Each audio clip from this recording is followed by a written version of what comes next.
I'm gonna have to do a lot of editing in this video, man, because they said a lot of words that can't be repeated. Cause I'm gonna just apologize in advance, cause like I said, there's there's something weird about when you watch a video versus reacting to a video. It's certain words that can't be repeated. Just letting y'all know.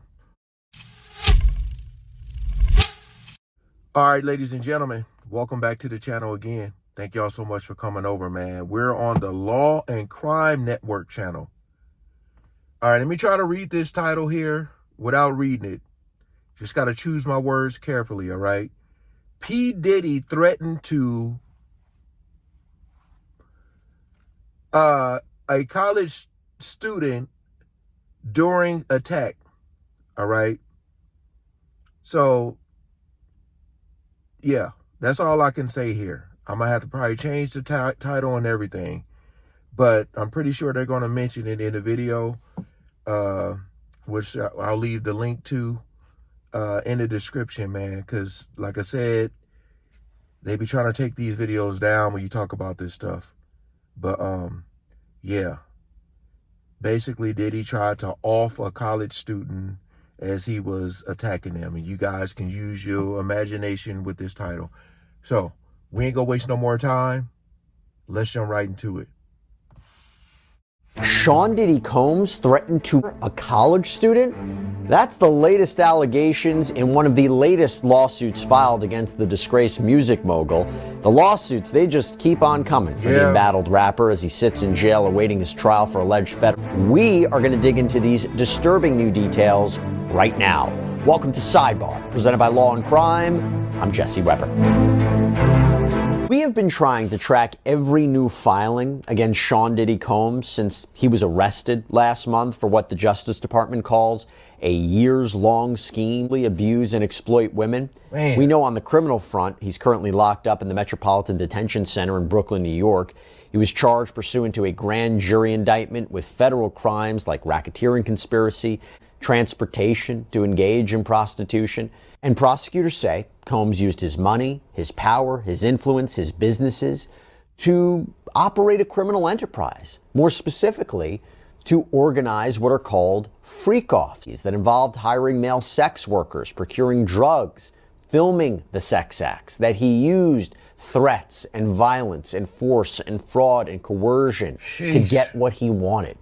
Now, we have seen numerous lawsuits filed since this indictment where the claimants allege very similar patterns of abuse, that they would meet Combs at an event or an after party or some other party, and that they were coerced or drugged in some manner, and they were forced essentially into performing sex acts, sometimes while others were watching, even videotaping these events. And as we've talked about before, you can look at this two ways. On one hand, you can make the argument, oh, everybody's coming out now for a money grab. Everybody's suing Sean Combs, especially after his indictment, because he's an easy target. The other way to look at it is, it had to take other people to sue him. It had to take for Sean Combs to be arrested, to be charged, to be locked up, for these accusers to finally feel. And then they were saying, you know, he's in jail, so people feel safe. But then he was like, he wants the names of these people, you know, so the people he probably got on the outside working from him can get to them before they actually, you know, get to testify or something. So, yeah, man, I was like, please don't release the names. Had to take other people to sue him. It had to take for Sean Combs to be arrested, to be charged, to be locked up, for these accusers to finally feel safe to come out against him. Right. We'll see where these suits shake up and what these allegations are, but we got to talk about this lawsuit. So it was filed last week by Texas-based attorney Tony Busby, who we've talked about before. He is an attorney who has vowed to bring forth hundreds of lawsuits against Sean Combs, that he would name names of people involved in these episodes of abuse, that he would go basically launch a legal war against Sean Combs and any businesses or entities or people that were involved in this. Now, in this specific lawsuit, there are allegations that Combs threatened to kill a teenager and her friend. Let me lay it out. The claimant, who is filing as a Jane Doe, is suing the 54-year-old rapper for damages relating to what she says was an alleged 2004 incident when she was a 19-year-old college student in New York City.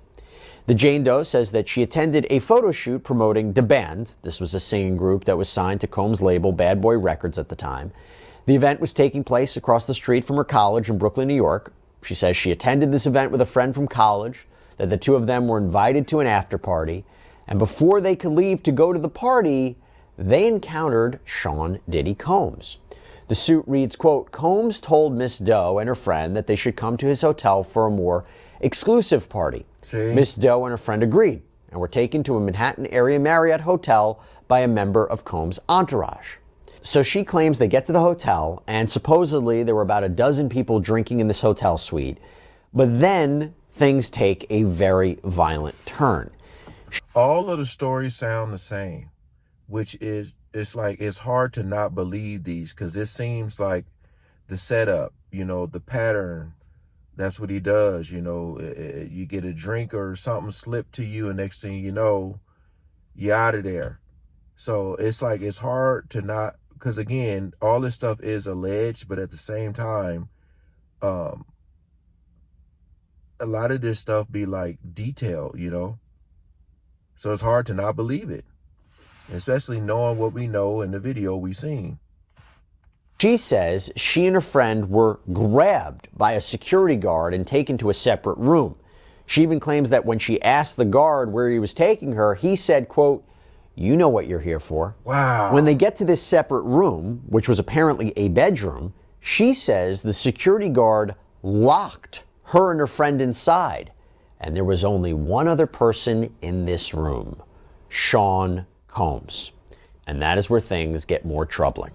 The suit reads, Combs gave Miss Doe and her friends more drinks and then instructed them to imbibe cocaine that he prepared for use on the coffee table. Combs continued getting gradually more aggressive with the two women and eventually began to forcibly touch them without consent. The suit goes on to say that when these two women tried to resist these advances, Combs allegedly told them to engage in. He then allegedly ordered the Jane Doe to undress, quote, under the threat of violence. She was allegedly crying and begging for him to stop. So she's claiming that she's essentially being held hostage inside of this room during this terrifying ordeal as things just completely spiral out of control. But eventually, there's a disruption. Quote, likely due to Miss Doe's cries, the door opened and the security guard from earlier came in to ask if everything was all right. Miss Doe's friend took the opportunity to rush out of the recently locked door. That's so the dude grabbed them, put him in a room, and now he's concerned about their safety. That's kind of odd and weird. What you mean, is everything all right? Doe, however, could not move as he was still on top of her. Now, Combs allegedly eventually leaves the room to talk to the security guard, but he issues a warning to the young woman. Quote, he left the room but told Miss Doe to stay, otherwise she would be killed. So now we have two alleged death threats in this case. So how did this all shake out? Well, the lawsuit claims that this woman was only able to escape this situation when about a half hour later, a guard opens the door and told her she could leave. Now, legally, this unnamed plaintiff is claiming that Combs' alleged actions violate the New York City Victims of Gender-Motivated Violence Protection Act, arguing, quote, the requirement that the crime of violence be committed because of gender or on the basis of gender and due at least in part to an animus based on the victim's gender is satisfied because defendant Combs forced plaintiff to engage in sexual interaction without consent. We've talked about this statute before. This is a common law that Combs' accusers, including those who are represented by Tony Busby, they are filing their claims under. And it allows a victim of gender-motivated violence a look-back window to file a lawsuit, even if their claims would otherwise be too old. If otherwise, they would be time barred. They would be time barred by the statute of limitations, not under this.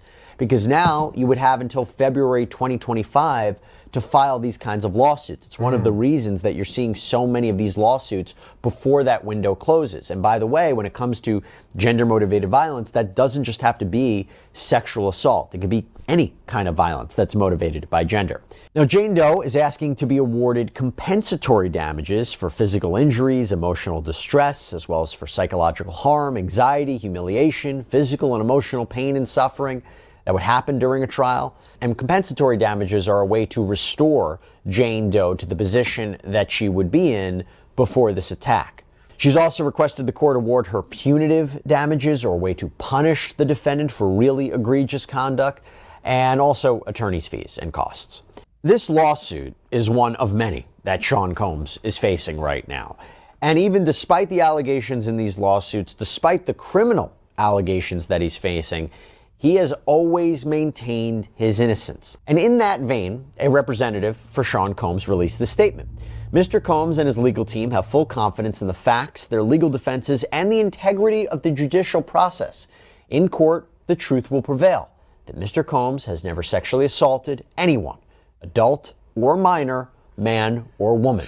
And specific to this lawsuit, and maybe the Tony Buzbee lawsuits in general, a representative for Sean Combs issued a statement to Us Weekly. And these are the thoughts on Tony Buzbee. The statement reads, quote, "The lawyer behind this lawsuit is interested in media attention rather than the truth, as is obvious from his constant press appearances and 1-800 number. As we've said before, Mr. Combs cannot respond to every new publicity stunt, even in response to claims that are facially ridiculous or demonstratively false." And by the way, this latest lawsuit follows 5 other lawsuits from all anonymous accusers that were filed days before this one, all by Tony Buzbee's law firm, and they have accused Sean Combs of assault. Those egregious allegations include claims from an Alabama woman who says that Combs when she was just 13 years old.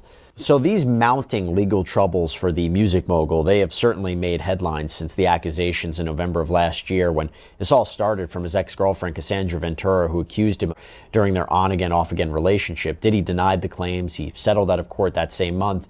And when Diddy was arrested in September, the 14-page indictment was unsealed, where it was alleged that Combs was abusing, threatening, coercing women to fulfill his sexual desires, to protect his reputation, to conceal his conduct. So he's pleaded not guilty to the charges. He was denied bail multiple times, and it looks like, as of right now, he is going to be locked up pending his trial, which is scheduled to begin in May of 2025. I'm going to have to do a lot of editing in this video, man, because they said a lot of words that can't be repeated. Cause I'm going to just apologize in advance because, like I said, there's something weird about when you watch a video versus reacting to a video. It's certain words that can't be repeated. Just letting y'all know. Yeah, man. It's like more and more. This video was uploaded 5 days ago. It's more and more and more stories that are coming out, that are going to keep coming out. Like I said, that one lawyer who said, the Bixby guy who said he has enough to put Diddy away, but he's still trying to get to more people, hotels, corporations, all that stuff, who could have helped and took part in all of this. So again, as this news come out, I'm going to continue to react to it. You know, there was I forgot what movie I watched, but it was an incident that kind of sound like this. But, yeah, man, I'm just tripping out. The security guard grabs them, put them there, then comes back and says, "Is everything all right?" That's so weird and strange or whatever. But this dude it's like, you don't want to say like,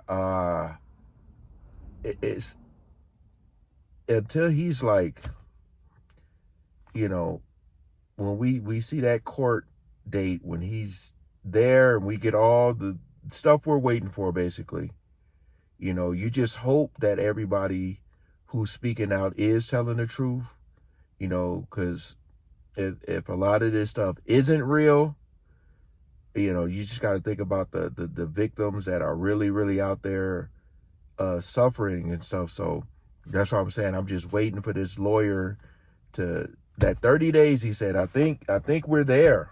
I don't know how many days are left, man, but oh, it's so much, man. This dude is like so evil, man. It's like, when you think about back in the day, like especially me listening to the music and stuff, not knowing all this stuff was going on. Sheesh. But this gonna be a hell of an edit. All right. Peace out. Thanks for watching.